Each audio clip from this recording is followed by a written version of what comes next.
Assalamualaikum warahmatullahi wabarakatuh. Salam sejahtera bagi kita semua. Perkenalkan, saya Dr. Gigi Devi Eka Juniarti, spesialis konservasi gigi konsultan. Jadi pada kesempatan kali ini kita akan membahas mengenai dental bleaching.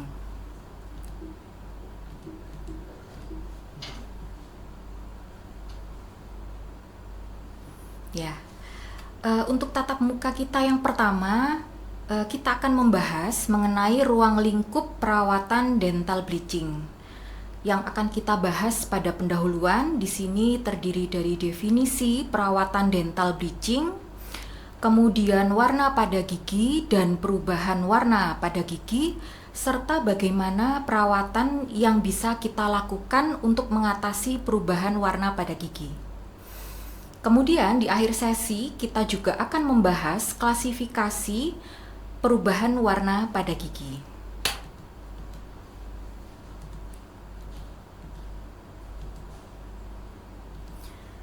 Nah, apa sih yang dimaksud dengan dental bleaching?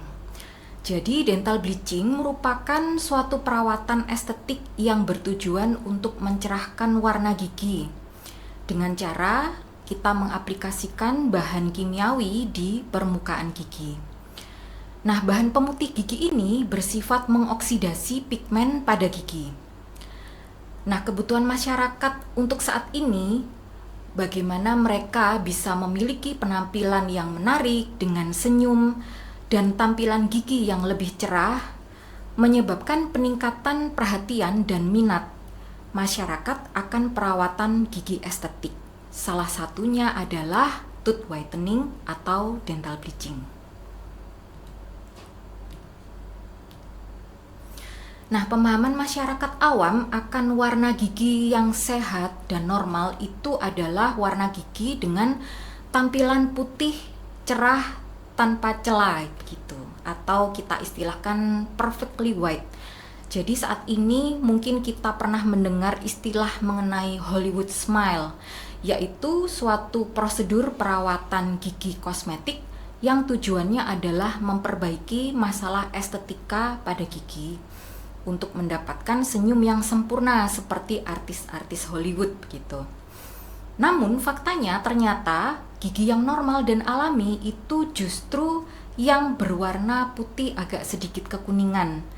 Nah, dalam hal ini pastinya akan menyebabkan paradigma berpikir antara dokter gigi dan pasien yang datang ke klinik kita mengenai warna gigi normal.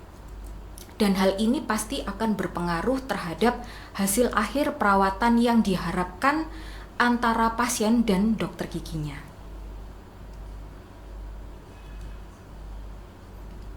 Ternyata pada warna gigi yang alami itu ada beberapa gradasi warna, atau yang disebut juga dengan istilah polikromatik.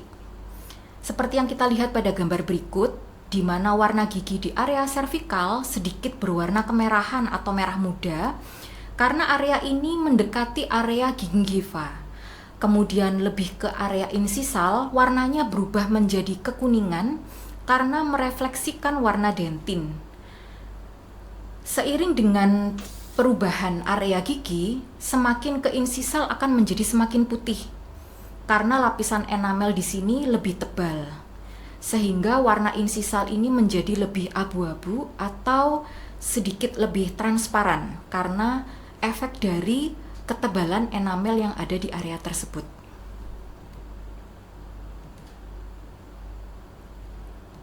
Sehingga bisa kita simpulkan bahwa warna alami pada gigi tergantung pada yang pertama, translusensi enamel, dan yang kedua, ketebalan enamel dan dentin. Nah, oleh karena struktur enamel itu lebih tebal di area tengah ke area insisal, sehingga warna gigi akan tampak lebih cerah di area tersebut. Sebaliknya, dentin lebih tebal di area sepertiga servikal, sehingga di area sepertiga servikal warna gigi akan tampak lebih kekuningan atau lebih gelap.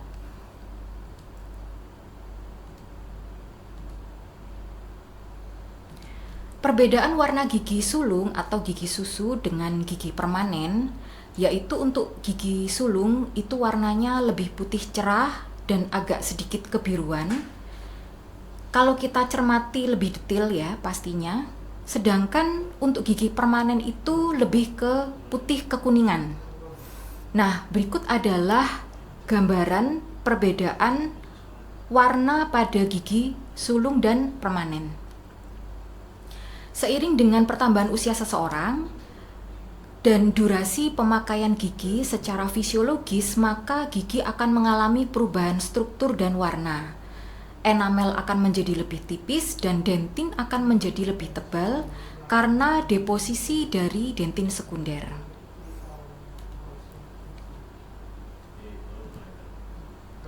Nah, diskolorasi gigi didefinisikan sebagai suatu perubahan warna pada gigi di mana gigi menjadi lebih gelap dari warna aslinya. Ketika seseorang datang ke tempat praktek kita dengan keluhan utama tidak percaya diri karena ada perubahan warna pada gigi, nah bagaimana kita sebagai seorang dokter gigi menegakkan diagnosis, menganalisis faktor penyebabnya, kemudian menentukan rencana perawatan apa yang bisa kita lakukan pada pasien tersebut. Apakah kelainan yang dialami pasien itu bisa kita tangani secara minimal invasif dengan dental bridging ataukah harus melalui pendekatan yang lebih invasif dengan prosedur restoratif.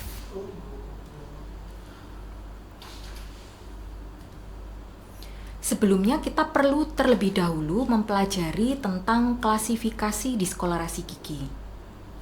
Klasifikasi diskolorasi gigi dibagi menjadi 3, yaitu diskolorasi ekstrinsik, kemudian diskolorasi intrinsik, dan kombinasi keduanya.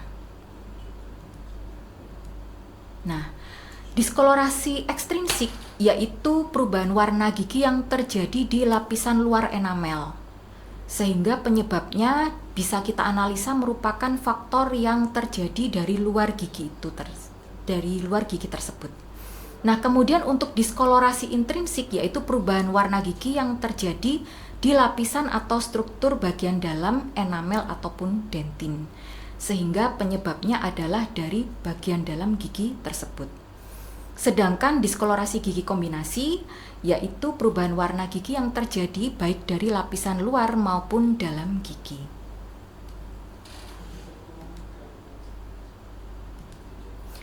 Diskolorasi gigi ekstrinsik oleh karena faktor penyebabnya dari luar, maka bisa terjadi karena penumpukan plak atau kalkulus, noda tembakau pada perokok, kemudian noda makanan yang disebabkan karena pewarna makanan, atau juga noda minuman misalnya teh dan kopi, sehingga penanganannya adalah dengan cara melakukan oral profilaksis, yaitu dengan scaling dan polishing, serta bisa juga dengan perawatan external bleaching.